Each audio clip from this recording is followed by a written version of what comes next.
So she's been practicing Bhakti Yoga for over 45 years now. So she and her husband, Hare Krishna Prabhu, and entire family, they are the pillars of this Columbus Krishna house. They have been preaching for more than 25 years and introducing Bhakti Yoga to thousands of people across the world. So, and today's topic is how to trust Krishna even during difficulties. That is the topic for today. So let's give a big round of applause and welcome Vrajabhakti.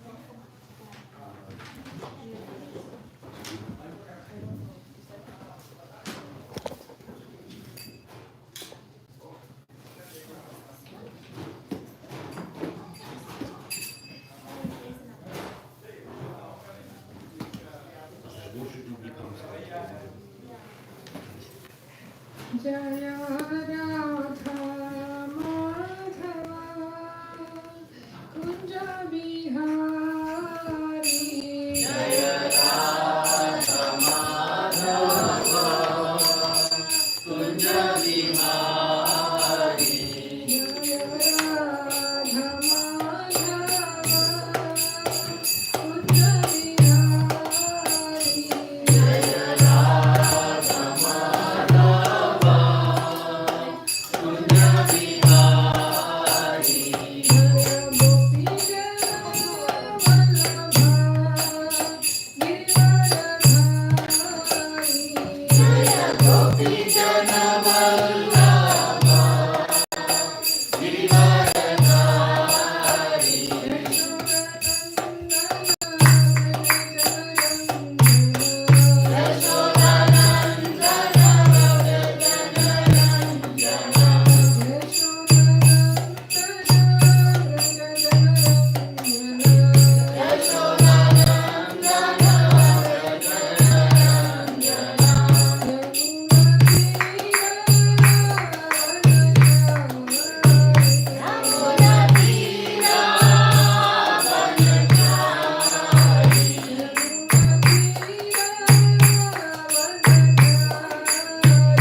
श्रीचैतन्यमनोभीष्टं स्थापितं येन भूतले स्वयं रूपा कदा मह्यं ददाति स्वपदान्तिकं वन्देऽहं श्रीगुरुं श्रीयुतावरकमलं श्रीगुरुं वैष्णवंश्च श्रीरूपं साग्रजातं सहगणा रघुनाथान्वितं तत्सजीवं साद्वैतं सावधूतं परिजनसहितं विश्वचैतन्यदेवं श्रीराधां कृष्णपादां सहगणा ललिता श्रीविशाखान्वितांश्च हे कृष्ण करुणा सिन्धु दीनबन्धो जगत्पते गोपेश गोपिकान्त राधाकान्त नमोऽस्तुते तप्तकाञ्चन गौराङ्गी राधे वृन्दावनेश्वरी वृषभानुसुते देवी प्रणमामि हरिप्रिये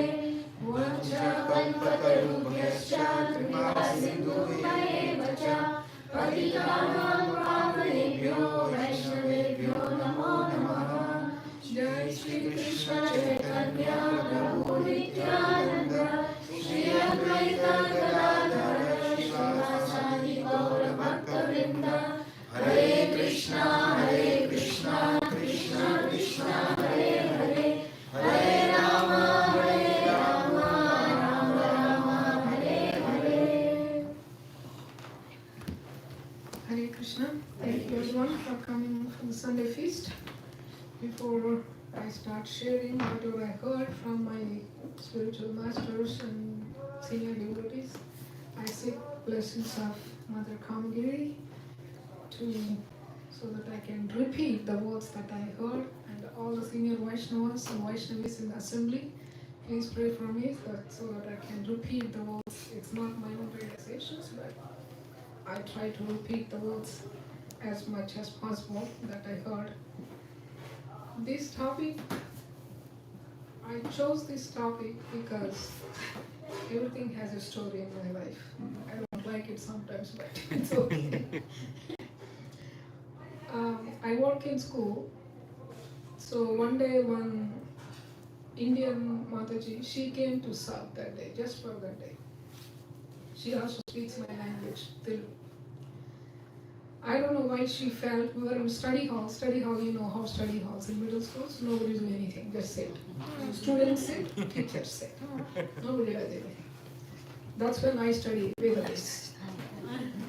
So but that day, because she came, she started speaking to me. All of a sudden she felt like to share so many things. I don't know, she saw me for the first time. But she felt like to share so many things. And then all of a sudden she posed this question to me. The same title that I've been given to her. How do I trust God? How do I trust? Because we speak the same language. She didn't say English, but she was saying in Telugu only. How do I trust God when I'm going through all these things? When my life is having all these ups and downs, how do I trust Him? And why should I trust Him?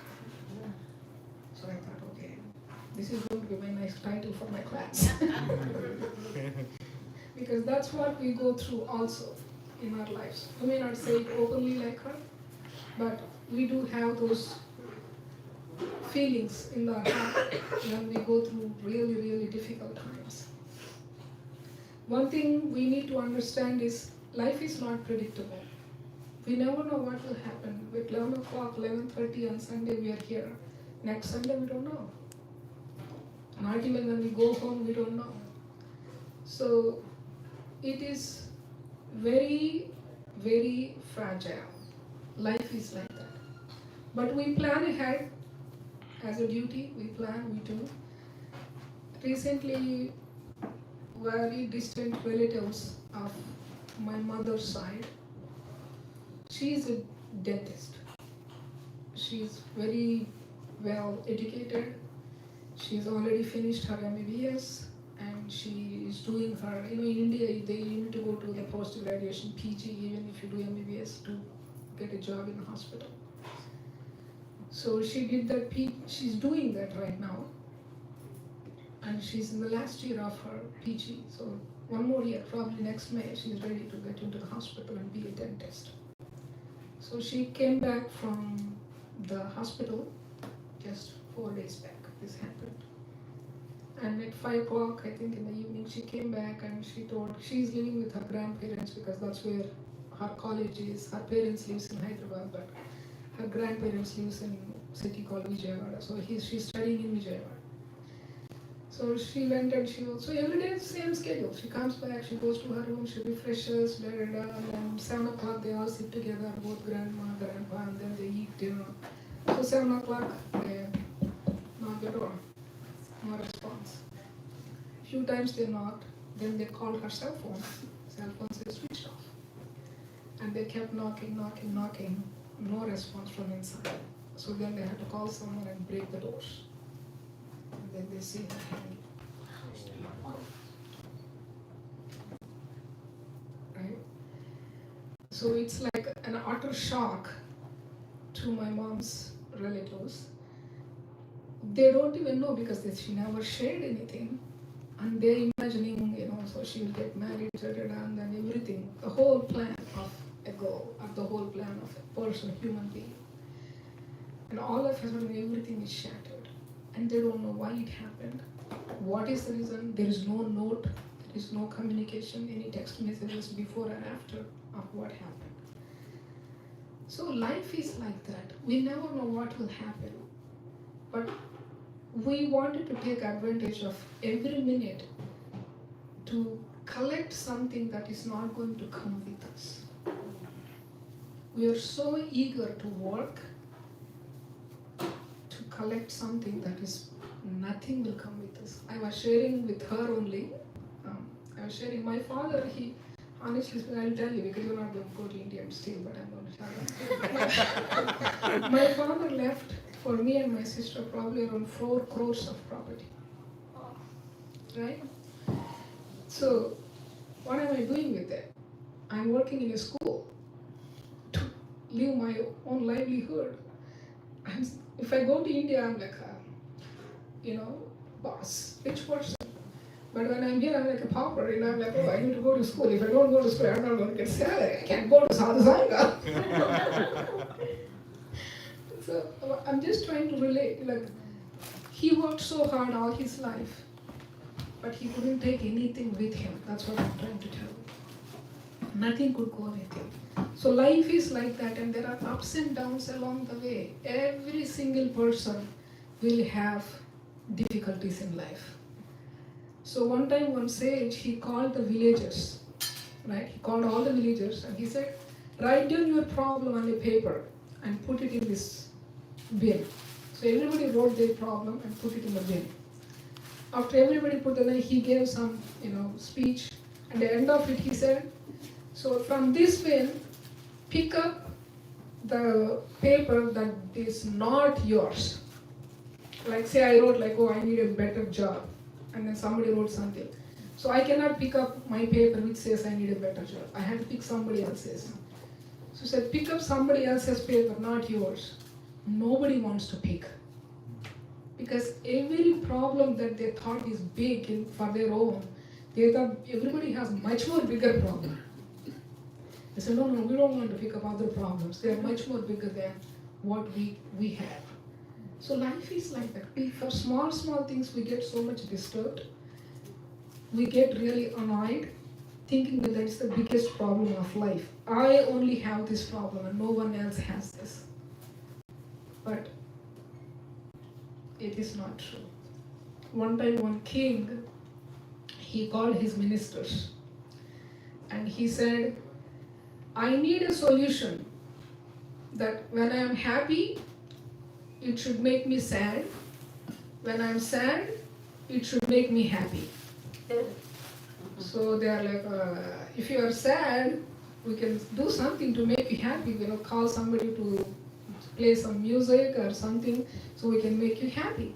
But when you're happy, how do we make you sad? They're like, oh my God, what to do? So everybody is giving different solutions. And then one person came and he gave a ring as a present. He said, this meets your conditions. So he's like, what is this? And then on the ring there are 4 words. What are the 4 words? This too shall pass. So So sometimes we are so happy, so many achievements in our life. Next month we are fired. Right? So that too shall pass. The sadness also will pass. So I was listening to Swami Bhagavan Keshav Maharaj's lecture. He said, when we go to the hospital, right, they put the monitor for us to see our heart rate. How is the heart rate goes? Up and down, like a sine wave. If the heart rate comes straight line, what does that mean? We are finished. Right? So he said, then why do people expect life to be like this? That means we are dead. Life has to have ups and downs, ups and downs. So that is life. Then only we say there is life. If the life is a straight line, we are dead. So but we expect it to be a straight line. He said that is not correct. Should have ups and downs.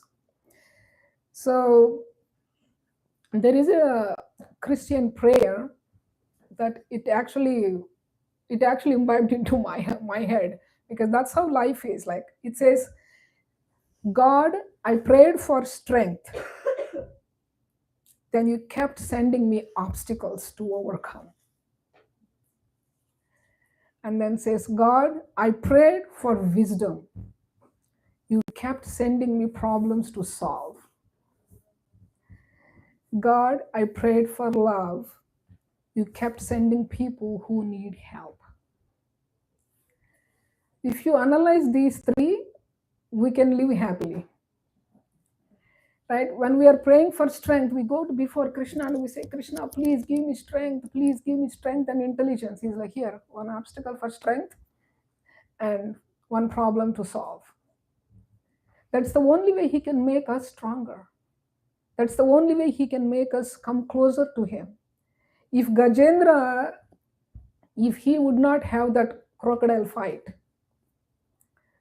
that Gajendra remembers all his previous life and offered those prayers and offered that lotus flower to Krishna, no, he would have been enjoying with his family, kids and everything, elephant kids of course, but so they would have been enjoying their life.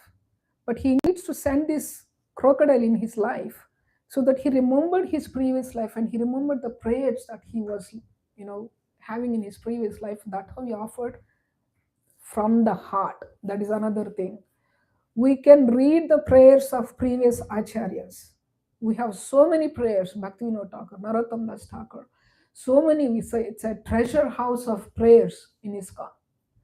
We can read all those prayers, we can offer all those prayers to Krishna. But if we cannot do it from the heart, it will not have any impact. Because we are not knowledgeable like them. We are not very, like a poetic, like other devotees. There are some few devotees in ISKCON, they can just do the poems like this. They can actually, do on their own, compose on their own. But we are not there. We can't even pronounce what other people compose, forget about our own composing, right? So we are not there. So we can read those prayers. By reading those prayers, when we are reading those prayers, we have to develop, at least try to develop that mood of surrender. Try to develop those moods that acharyas are trying to give us. If we don't develop that mood and if we don't offer it from the heart, it's like reading, it will have some impact, but if it is not coming from the heart, what Krishna can do? Krishna is waiting for something to come from the heart. That has to be practiced in a consistent manner every single day. Like if there's a beautiful brick or stone wall between us and Krishna, every day when we are chanting Hare Krishna Mahamantra, we are trying to take one brick out.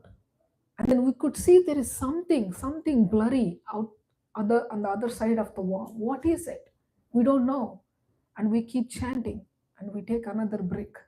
And we keep chanting, we take another brick. But if this chanting is not in a manner of humility, not in the mood of surrender, even if you're trying to take the brick out, it's not going to come. The brick will stay. So when we chant with attention, when we chant with mood of surrender and humility, when we're taking these bricks out, when Krishna sees that sincerity, that Krishna sees the desire that this person really wants to see me, one day the wall will come down. We don't need to do brick by brick, brick by brick. Krishna is waiting for our sincerity, and the whole wall will come down, and we can see Krishna face to face. But the problem with us, today I chant attentively, I take off one brick, tomorrow my false ego pops up, brick is going back. Next day I'm like, okay, I did the mistake, I'm taking off the brick again, chanting nicely.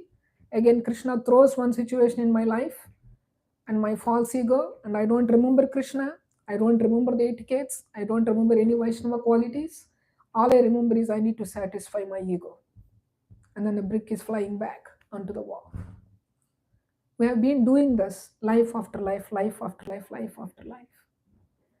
So when Krishna sends obstacles to give us strength, we need to remember, we need to take, there are few steps that we can do to remember Krishna when those obstacles comes. First thing, we can take shelter of the scriptures.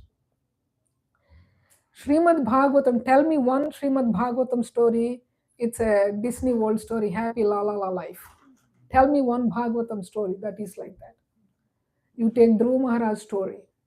Dhruva has been insulted by his stepmother and father. At the age of 5, he's not even 6, 5 years old Dhruva. He went to the forest to pray to the Lord. Of course, his intention of going to the forest is different, and then what he got is a gem. And then who else? Prahlad Maharaj, same age, 5-year-old Prahlad. He did not pray for anything else. At the end of it, after Hiranyakashipu died, Lord Nrsimhadev asks Prahlad, ask me for a benediction. You don't want anything. But he says, if at all you want to give me benediction, please forgive my father. Kunti Maharani. Queen Kunti prayers are so famous in our Bhagavatam. What did she do? She didn't say, okay, Krishna, thank you so much for helping all the way. See you later. Meet you soon. You helped so much so we could establish the kingdom. Safe journey to Dwarka. She didn't say that. She said, Krishna, why are you leaving? Because we are established, if that is the reason that you are leaving, I don't want any of this. Please give me those calamities that you gave us before, again and again and again and again, so I can see you. How many of us can pray that? Forget about asking for again and again. One obstacle comes in life, we are here on knees. Take it away, Krishna, take it away. I made cookies for you, I made garlands for you, I cooked Sunday feast for you, I made puris for you. Take this obstacle away. But if we can turn to Krishna that time, he will take it away, but he's in his own way. He's not going to take the obstacle away the way we want. That's the problem that we don't like when we go before Krishna. That we don't like the way he takes away the problems. Sometimes we want to be rich. In this lifetime, it may not be possible to become rich.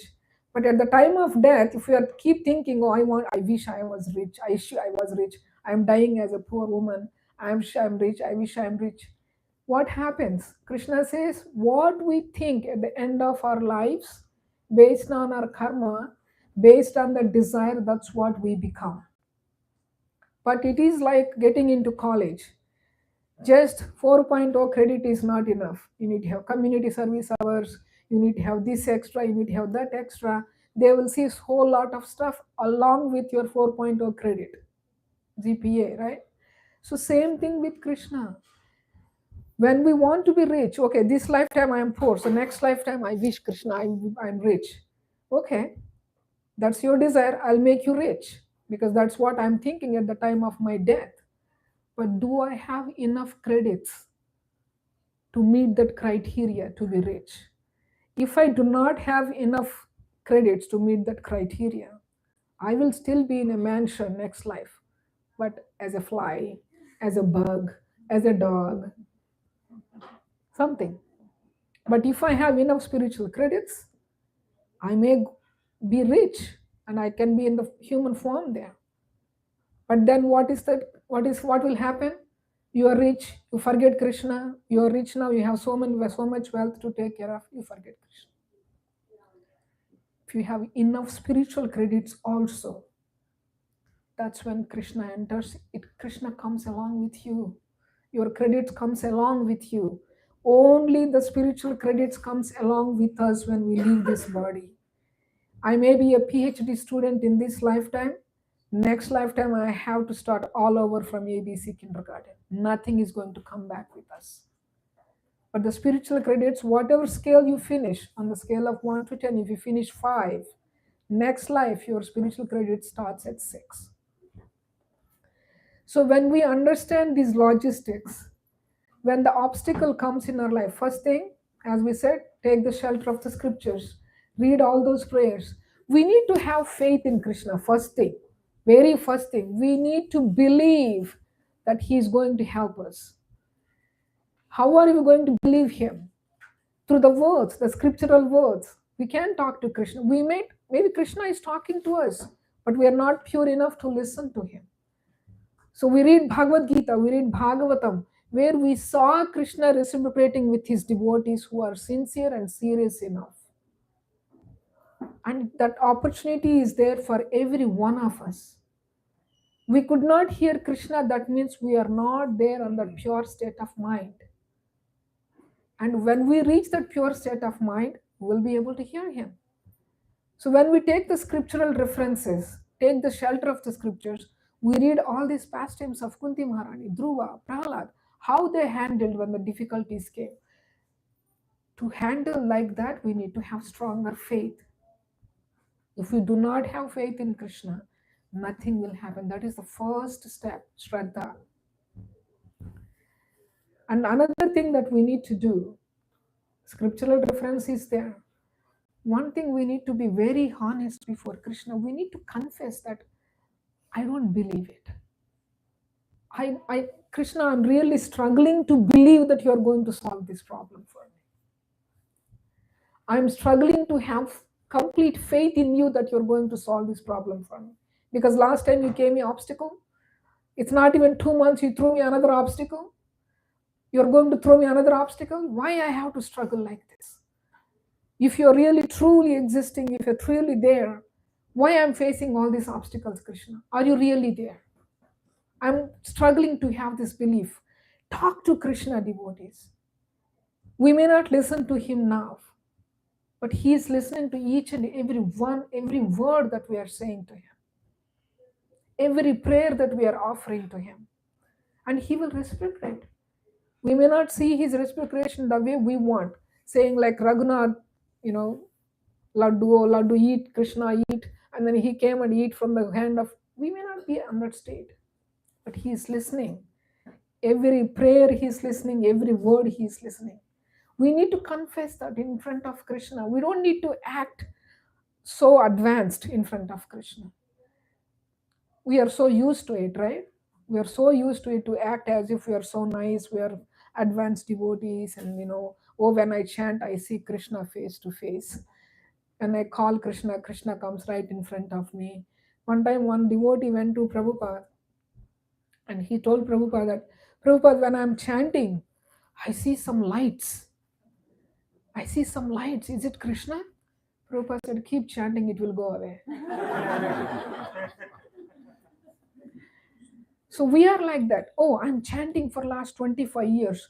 So by this time, Krishna would have understood my sincerity. Why he's not coming in front of me? Because I'm not pure enough. Even if Krishna comes in front of me, he's not going to come like blue, yellow chadar and a flute. He's not going to come like that. He may come in any form. And we should be able to ready to receive in that form. So there is nothing wrong in confessing in front of Krishna. I'm coming to temple, I'm in the community, I'm talking to everybody, I'm chanting, I'm doing seva, but I don't have 100% trust in you. Confess it. When you do that, Krishna will help you. Krishna may send somebody in life that can help you to increase your faith, that can help you to make your faith more stronger. Don't think that our faith became strong now I am going to state of Ruchi. No. Bharat Maharaj. Where is Bharat Maharaj stayed? He is nail close to his perfection. And what happened? A deer. He got attached to a deer, and then he has to take birth again as a deer. What is our state of consciousness? Where are we? And what is our confidence that we are going to have a human form in the next life? What is it making for us to have that confidence? If we really, retrospect, we have whole list of things that we need to improve on. So when we read scriptures, don't just read them. Take your time to reflect on them and try to see how I can apply what I have read. Otherwise, what is the point of reading scriptures? Oh, just sitting and say, Are Baba, Kunti Maharani, kya baat hai, Baba, kya baat hai, Kunti Maharani. Very nice. Huh? Prahlad Maharaj, yeah, sure, very, very wonderful. And Dhruva, Pacha, kaise gaye, Baba? New Vrindavan, so driving in New Vrindavan is so difficult in those forests. How he walked himself in the forest, how it happened. Great, na Mataji. Yes, great. That's not for scriptures, is not for that. You read, you can share, but reflection on what we have read, what I can apply in my life. Try to apply one small thing in life at a time and then see the difference with sincerity. So when obstacles comes, first scriptural reference. Next, you confess that you are not trusting Krishna in front. Just go cry in front of him. And another thing, share with someone. When you are sharing with someone, that has to have more security than a federal building in the state. You need to have a complete 100% trust on that person, that this person is not going to put this message on WhatsApp, Facebook, Instagram, or anywhere. This person is going to help me to understand this situation. Another thing is, when you go to share with the devotees, don't go to the people that says what you like to hear. It's not going to be helpful, devotees, I'm telling you. So let me go to Fanitan, I'm going to this. He's like, oh Mataji, you are fine, good job. It's okay, everything will be okay. No. We have to go to a person where they can say, this is wrong. The thought process is wrong. The way you are thinking is wrong. And this is not how you apply the philosophy in your life. We need people like that in our life. When we have those kind of people, we go and share our struggles with them. When we share those struggles, we get the solution. We should be able to apply. I was speaking to some devotees in Cincinnati when I went to Amarendra Prabhu's visit. We were just sitting and talking some Matajis, and they're like, oh, you know this person, oh, you know this person, you know this person. I told them one straight line. So what? So you may be close to somebody, I may be close to somebody. What is it? So what? Am I applying anything that that person is saying in my life? Then only I'm close to that person. Srila Prabhupada has given so much for us, so many scriptures, so many instructions, so much. Oh, I'm so close to Srila Prabhupada. Bharat Prabhu is more close to Srila Prabhupada now than any one of us now. Right? He's right in front of Srila Prabhupada. Physical proximity is not the thing. What we are applying, are we applying those instructions that particular devotee is talking, particular devotee is sharing? Then we are close. If you are able to apply, then we are close. Close doesn't mean that, oh, I know this devotee, so I can jump on his shoulders, I can talk anything about this devotee. That doesn't mean anything. So when we share with others, have a trustworthy person to share and seek the guidance from proper manner. Otherwise, you will be misled. You just wanted to get what you want to get, you will be misled. That's it. So another thing is, so we took the scriptural reference, we confessed that we don't have enough trust and Krishna is going to help us through someone. And then we also said, okay, I shared with this community, but still I'm not getting any help. I shared with everybody. I shared this person. Sometimes people, they just give us the shoulder so we can cry on their shoulder, and then they just go and wash their sweaters and it's over. Right? But we need actual people who can actually help us, who can actually guide us. And then after all this happened, we're still restless. Why? Because we're not getting the solution the way we want. And the last thing is very, very important, devotees. We have to wait on Krishna. We have to wait on Krishna. Because we did what we all could do. So there is one, so now what we did everything that we can do. Now we have to wait on Krishna to do what we cannot do. What we could not be able to do, so we need to wait on Krishna. Krishna may not reciprocate immediately, but we have to have patience. We have to have tolerance. You want me to tell you a small snippet story that when I came to ISKCON in the beginning, all Matajis comes on H4, dependent visas, and we don't know how to drive the cars. And husband zooms off to the office and you're looking through the window like a prisoner. So I'm like, whatever, Krishna, I'm just looking. But every time I come for temple, I used to have, how does Radha Vrindavan Natapar looks during Mangal Arati time? Right? How does they look? Every time we come, there are all lights and things. So what do they do during Mangal Arati? They're talking about offering these many sweets and milk and saffron and honey. And how do they do it? What do they do it? So they're only one-on-one with the pujari, right? During Mangal Arati, no one else until they open the curtains. So how does they look? What do they do? Do they speak to the pujaris? I used to have all these questions, and I got the desire. I want to do Mangal Arati one day. How do I do it? I can't drive. My husband is like, I have to go to work, just sleep, So I'm like, I want to do Mangal Arati and see Krishna, Radha Vrindavan Natapar in that moonlight, not too much light. So slowly, I learned driving. It took 6 years for me to be on my own. Even after driving, husbands don't give cars.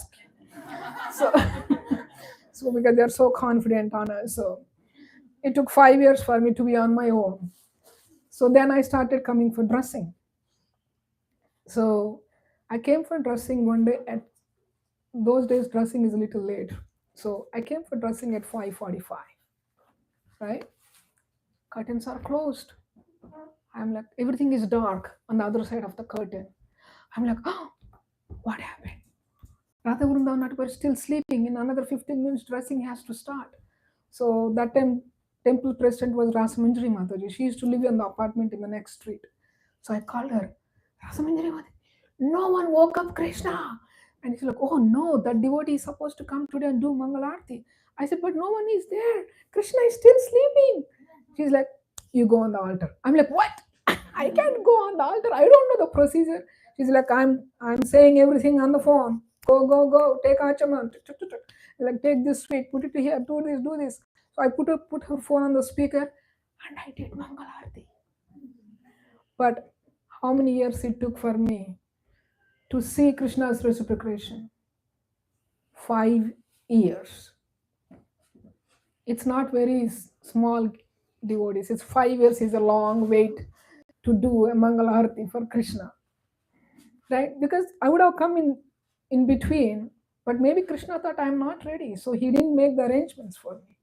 After 5 years, he made those arrangements. So I could be able to come and do Mangal Arati. Can you imagine my heart? I'm like, oh my God, I did Mangal Arati. Oh my God, I did Mangal Arati. Nowadays, even if we ask people to come and do Mangal Arati, nobody comes. So that opportunity is there, but we don't come because we are lazy, lethargic. So we have to wait on Krishna when we give our list of struggles. And Krishna will take away one by one. But if that struggle is needed to take us closer to Krishna, it will stay. It will stay. But if your desire is not going towards Krishna, if your desire is to enjoy this material world, snap of a second, everything will be gone and you will be out in the ocean of material world. But if our desire is to come closer to Krishna, if our desire is to serve Krishna with that humility and surrender, if that is what is needed, He will keep it. But can I tell you a secret? Krishna is so kind. He's so compassionate. It's not like in the material world, like the boss fires you, you did a mistake, get out. We got this much loss to the company, you get out. Krishna is not like that. He is going to hold on to our hand and walk with us in that obstacle. When we put a step, I'm like, oh, Krishna, it's hurting. Krishna is like, no, it's okay. Just put one more step. There is some allegorical story. One wood piece, big wood piece, it goes to a sculptor and says, can you please make me beautiful? Right? And then he's like, okay. And then he took the sculptor, looked at the wood, and then he started doing it. He's like, oh my God, it's paining so much. What are you doing? Stop it. And then he stops it. And the next day again, he started to do it. He's like, oh my God, what are you doing? Don't do this. It's hurting. Today, enough for today. So, but every day, she but still kept on requesting, can you make me beautiful? Can you make me beautiful? Finally, he learned to tolerate the pain. So the sculptor started scraping the wood, chiseling it where it is not needed. And finally, the beautiful murti of Radha Krishna came out of that wood piece. And then they were installed in the temple. So our life is like that. Krishna wants us to be beautiful from inside. From inside. Make this note. No powder, no kajal, no makeup. Krishna doesn't care any of those things. Krishna wants us to be beautiful from inside. And Krishna he's like a sculptor doing from inside. And every time he scrapes, like, oh, Krishna, stop. It's too much painful. This obstacle is too much. And Krishna is taking time. Again, he's trying to do it. Again, oh, Krishna, stop. How are we going to get into the beautiful form? How are we going to get purified? My Guru Maharaj told me one thing in the beginning of probably 2001, 2002. He told me one thing that I could never forget. Whenever I take darshan of Srila Prabhupada, that's what I remember when I see him. I'm sharing with this for after many years. He said, our chanting, the mood of chanting, we have to chant in such humble manner, with so much of humility and a deep mood of surrender to Krishna. And Krishna purifies us very well. If we are sincere and if we have the desire to be purified, if we have the desire to become a piece of dust, a speck of dust at Krishna's lotus feet, Krishna will personally handle that. And then he will make us purify like that. And he said, one day we'll become like a jewel, a beautiful jewel, shining. And he said, Vrajabhakti Devi, that jewel has to go sit on the crown of Srila Prabhupada as a servant of Srila Prabhupada. How the jewel will come? We are like a, mud. When you get gold is not coming like our nice hangings or nice necklaces. It's like a, pulp, lump. And then they burn it in the fire, they shape it, they sizzle it, then it becomes nice. We are having impurities like that in our hearts for life after life after life after life. You remember last time when Hariparshad Prabhu or somebody told this, I didn't remember, but I remember the context. He said, when we chant Hare Krishna, Krishna Krishna, Hare Hare, Krishna running through our ears and trying to come into our heart. And as soon as we chant 2 mantras, it's like, "Arey bachcha, sandwich, you need sandwich? Wait, I'm coming." Put the bread, Krishna is like, out. Again, we are chanting Hare Krishna, Hare Krishna, Krishna Krishna, Hare Hare. Oh, I forgot to soak a moong dal for my husband. Go on one hand chanting, one hand moong dal soaking. Hare Krishna, Krishna is out again. Again, I'm chanting Krishna. Again, Krishna comes in. Again, something else. Oh, my boss, he wants me to send that status report. Hare log in. But if we don't do that, and if we keep chanting with that mood, trying to listen to the holy name with attentiveness, when Krishna comes in, he's like, oh, he wants you to go. We're like, no, Hare Krishna, Hare Krishna. He's like, I can't go. And we're like, okay, you call me inside the heart. Now, what should I do? I can't stay in this dirty heart. So, but I can't go out as well because you're inviting me, and I can't go out as well. So instead of staying idle, let me clean. So he starts scraping our hearts. How beautiful Krishna is. If we go to somebody's house, say the sofa is like dirty, Mataji, sorry, dirty. What do? We just move the pillow like this and we sit like this. We are fine, Mataji. It's okay. We don't put an effort to clean their house. But how kind is Krishna? Cleaning millions and millions of living entities' hearts as they desire. Remember that, as they desire. So we need to develop that desire. As we walk closer towards Krishna, we develop more strength to face the obstacles. We develop more wisdom to see good in that problem that we are receiving in our lives. And we develop faith, stronger faith that Krishna is going to help me somehow or the other to solve this problem. So in order to do that, the only way that we can do is what? Chant Hare Krishna Mahamantra. Lord Sri Chaitanya Mahaprabhu came in this age of Kali Yuga. He did not say stand on one leg and do tapasya. He did not say, okay, get up and just do Suchi Muchi and do deity worship very strictly. He said, don't worry about anything else. Pick up the beads and chant Hare Krishna Mahamantra.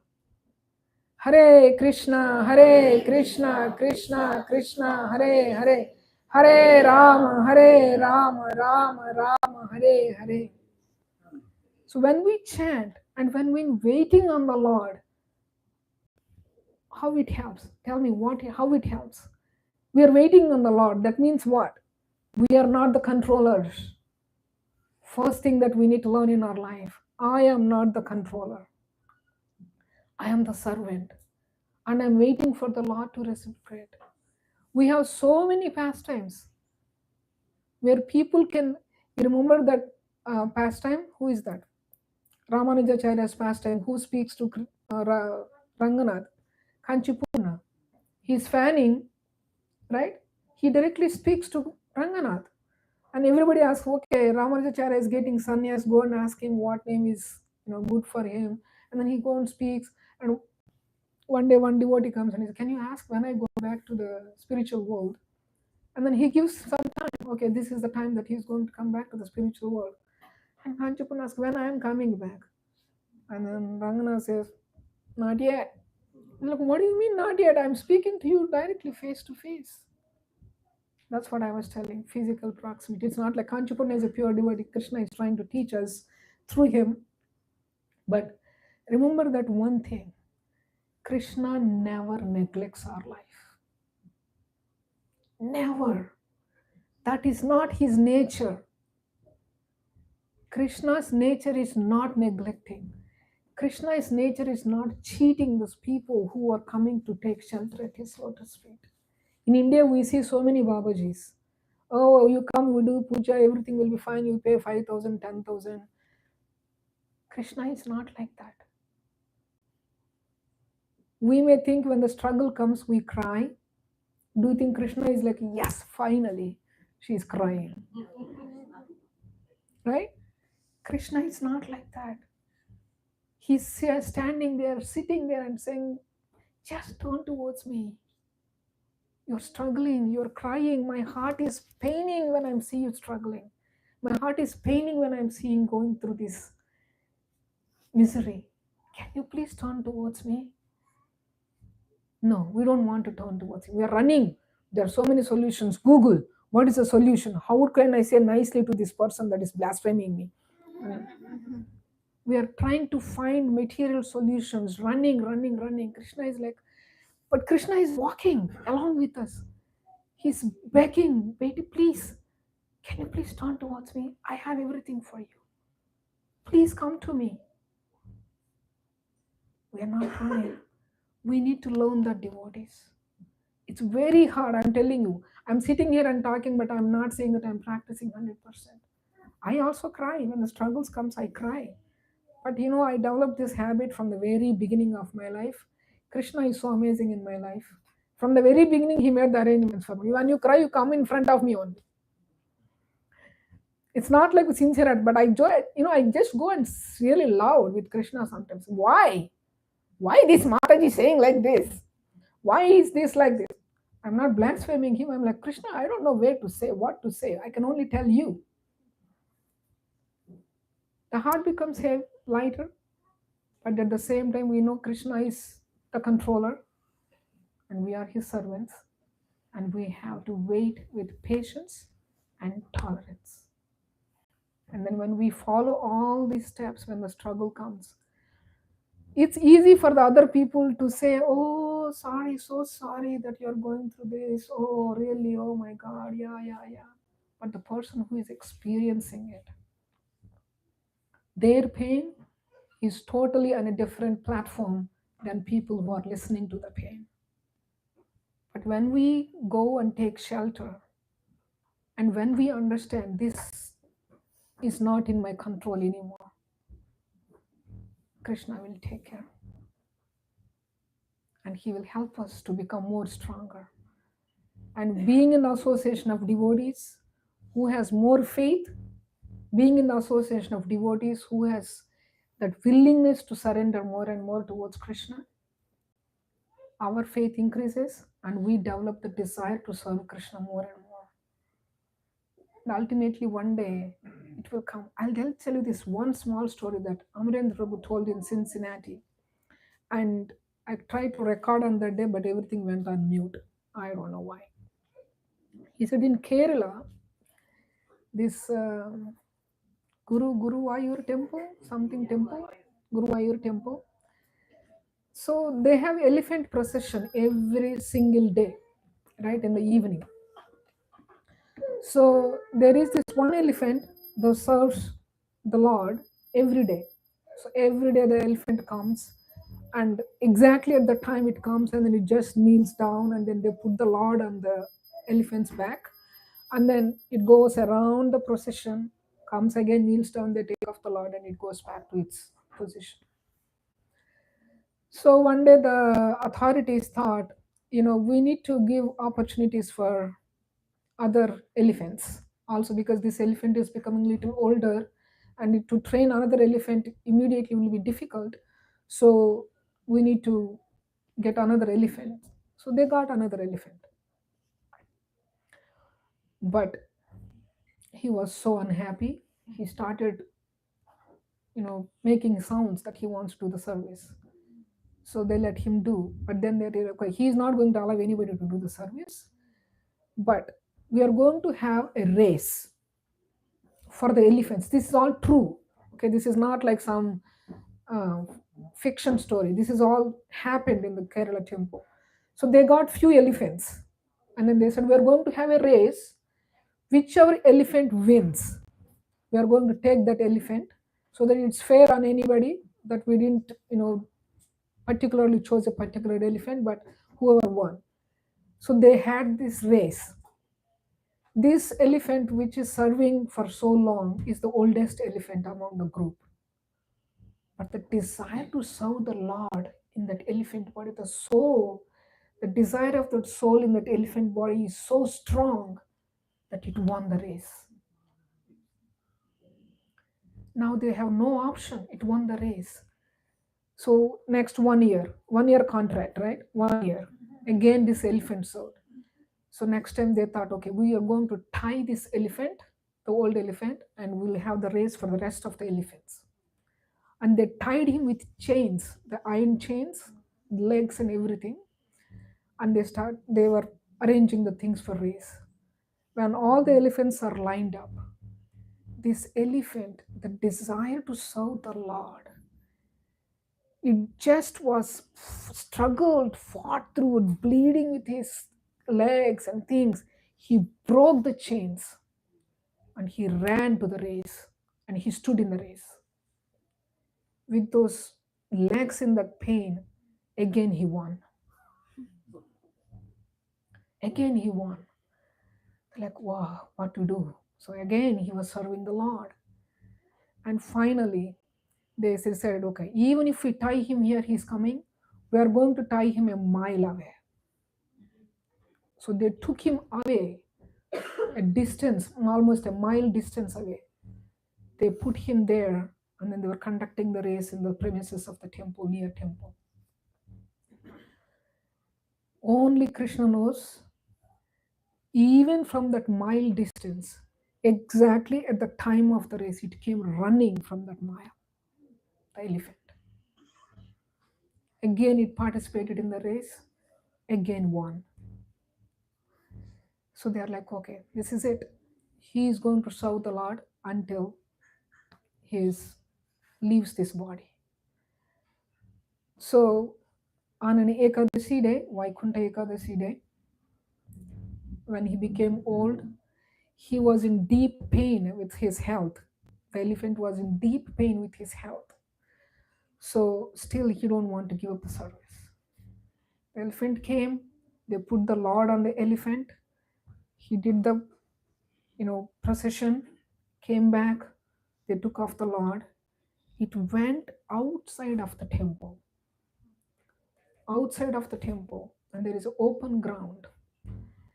It was standing right in front of the main door, main gate, where he can see the Lord. And looking at the Lord, it kneeled down, it offered obeisances, it on the ground, and he left the body. So it is not about human form. It's about the sincere desire to serve the Lord. The soul is in the elephant body, but the desire is so strong. Now, he said, when we go to Kerala temple, wherever the elephant left the body, they actually took out his tusks, and then they actually made an elephant form with that original tusks. And then every day, the procession goes there also for his darshan. So we all have that opportunity as a soul sitting in this body to serve the Lord with that same sincerity, with that strong desire. We just have to come out of this false ego net and see Krishna as the controller and see ourselves as the servant and understand the only way I can reach closer to Krishna, I can go closer to Krishna is through chanting of the holy names. When we understand these things and practice with sincerity, we can also develop the desire. Krishna also gives us, without Krishna's mercy, do you think this elephant can run from 1 mile? It's coming to the race. It's taking the opportunity to serve Krishna. In that lifetime, it perfected its life. We all have the opportunity to perfect our life in the same manner. Srila Prabhupada sacrificed his life. He completely sacrificed. How many of you know Prabhupada before you know ISKCON? Raise your hands. No one. But still, see, sometimes we say we are praying for you, Prabhu, please pray for me. Because I know the devotee and the devotee is asking for me to pray, I pray. Prabhupada doesn't know any single one of us when he came to United States. Not even one soul on this Western planet. But still, he was praying for all of us.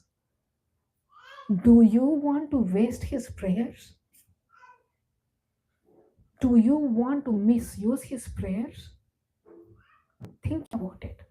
An old man who is 70 years old, not knowing what the country is, not knowing what is available here, came here, struggled through step by step, praying for us, praying for me, so that I take up Krishna consciousness seriously, so that I come out of this circle of birth and death. And he gave me all these facilities. He gave me all these tools to help me to become Krishna conscious. And I'm ready to misuse them. I'm ready to just throw them out of the window. Is that a good thing to do? Just develop that grateful heart towards Srila Prabhupada. And then utilize those prayers. Work towards Krishna consciousness. Balance your life. And keep Krishna consciousness as priority in your life. And all these struggles will become stepping stones for our success to be in Krishna consciousness. Thank you so much. Srila Prabhupada ki jai. Hare Krishna.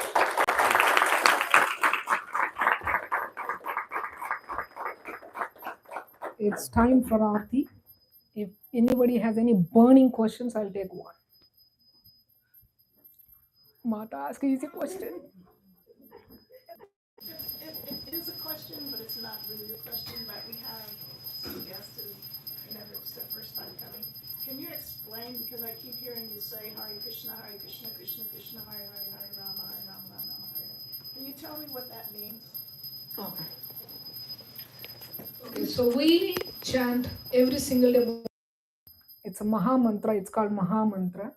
Hare Krishna, Krishna Krishna, Hare Hare, Hare Rama, Rama Rama, Hare Hare.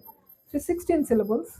So Hare means the energy of the Lord, which is, if you see on the altar, in the middle of the altar, one person is holding the flute. His name is Krishna. Next to Krishna is the feminine part of his energy, is Radharani. So when we chant this mantra, Hare represents the feminine part of the Lord, which is Srimati Radharani. And then Krishna is Krishna. Rama is also another name for the Lord. And it also means, see, on this side of the altar, there are three people, white, and then in the middle, yellow, and then black. So yellow, white personality is called Baladev, and then Subhadra Maharani, and then Jagannath. They are also Krishna and Balaraman. So when we refer to Rama, it refers Lord Ramachandra, which is another incarnation of Krishna, or Lord Baladev.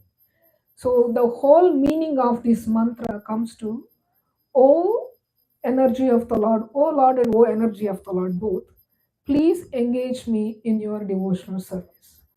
When we are chanting this 16 syllables mantra every single day, we are actually asking the Lord to engage us in his service. So that's the mantra we are talking about. And that has, in previous yugas, people used to do so much of austerities, like thousands of years they can do penances and austerities. In Kali Yuga, we cannot even sit for 2 hours. My back is already saying hello from the back. So we don't have that capacity physically, and we don't have capacity mentally, because we are always disturbed and we are less intelligent in this age compared to the other ages. So Krishna, who is holding the flute, he came in the form, Krishna and Radharani together, they came in one form 500 years ago as Lord Sri Chaitanya Mahaprabhu. And he gave this Maha Mantra. He said, forget about penances and austerities that you cannot do, you cannot stand on one leg. Just chant this mantra. It has the same impact of what those austerities and those tapas has. So it has all the potencies collected in one mantra, and it has the incredible benefit of chanting this Maha Mantra. So if you have any other questions, we're all available here after the Aarti is done. Then you can ask us all the questions during Prasad. Okay. Anything else? All right, let's stand for Aarti. Please forgive me if I spoke anything that doesn't make any sense to you, because it's me. If anything makes sense, it's all our Acharya's mercy. And then thank you so much. Hare Krishna.